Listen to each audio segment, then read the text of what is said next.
Баршаңызға сәлем, керек кеңес арнасының көрермендері. Бүгінгі біздің тақырып сарымсақтың 10 пайдасы және бірнеше зияны.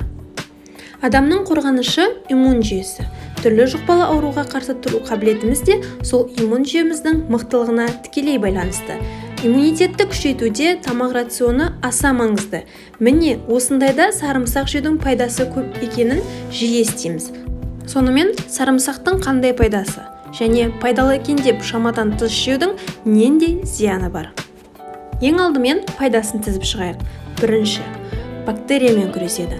Сарымсақты шикіде жегенде аллицин заты бөлінеді. Бұл зат түрлі зиянды бактерияларды жояды. Сондай-ақ антисептикалық, яғни залалсыздандыру қабілетіне ие. Егер сарымсақты қыздырса немесе ыстық суға салса, онда аллицин бөлінбейді. Ас мәзіріне шикі сарымсақты қоссаңыз, ағзаңызды өкпе құрты, дизентерия, кандидоз бен герпес ауруларын тудыратын түрлі бактериялардан қорғайсыз. Екінші, қан тамырлардың қызметін реттейді. Сарымсақтың құрамындағы аллицин жүрек қан тамырлар жүйесінің қызметін реттейді. Күніне сарымсақтың бір бөлігін жесе, қан тамырларын нығайтып, қан айналымын жақсартады. Залалды холестерин мөлшерін 10%-ға төмендетеді. Сәйкесінше қанның ұюын болдырмай, жүрек талмасының алдын алады. 12 апта бойына сарымсақты үзбей қолдану артериалды қан қысымын реттейді. Үшінші, қандағы қант мөлшерін төмендетеді. Қант диабетімен ауыратындар күнделікті сарымсақ жегені жөн. Сарымсақ қандағы қант мөлшерін 25%-ға төмендетеді. Бауырдағы инсулин ыдырауын баяулатады. Сонымен қатар қан тамырлары мен күре тамырларының жұмысын реттеп, қант диабетімен ауыратындардың жүрек қағысын жақсартады. Төртінші, иммунитетті күшейтеді. Сарымсақ вирусты ауруларды емдеуде және олардың профилактикасында таптырмас табиғи дәрілік құрал. Сарымсақты күнделікті пайдалану тұмау сырқаудың 60% алдын алуға болатынын дәлелденген. Тұмаудың алдын алу немесе ауыра қалған жағдайда емдеу үшін күніне 2-3 рет мұрынға сарымсақтың суын тамызған жақсы.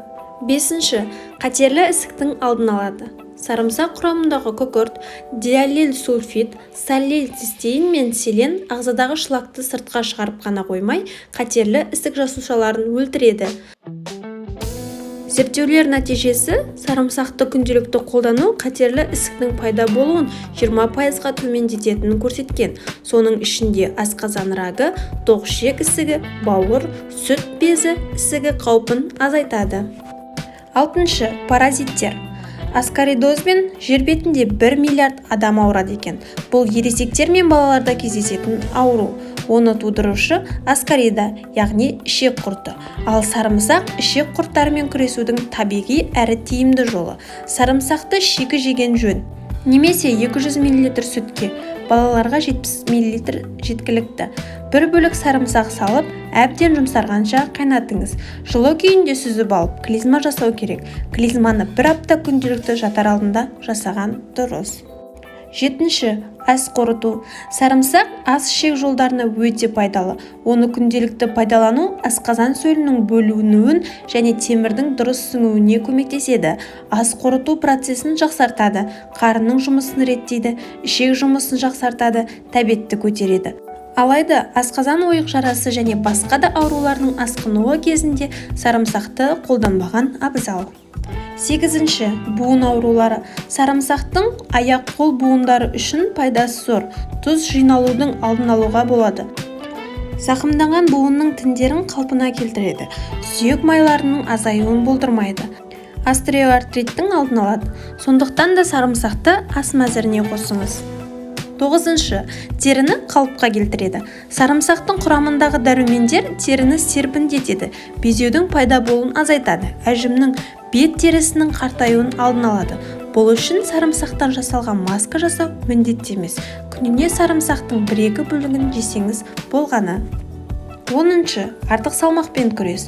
Сарымсақ дұрыс тамақтану механизмінің тетігі. Сарымсақты жеу арқылы артық салмақтан арылып қана қоймай, сол қалыпты ұзаққа дейін сақтауға мүмкіндік бар. Сол үшін күніне 2-5 грамм сарымсақ жеген жөн. Бұл дегеніміз 1 немесе 3 тіс сарымсақ.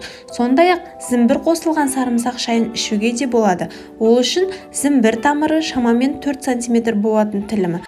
Сарымсақ 2 тісше және су.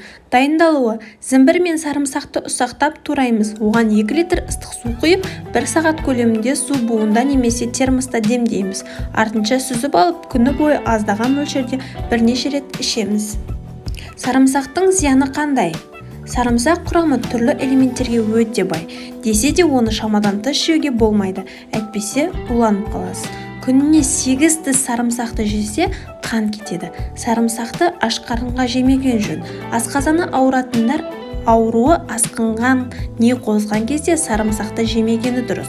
Сарымсақты көп жесе ішке газ көп жиналады, жүрек айнып, бас ауырады, дене температурасы көтеріледі. Сарымсақты балғын күйінде жеген жөн. Сонда ғана оның құнары мен пайдасы бойға дариды.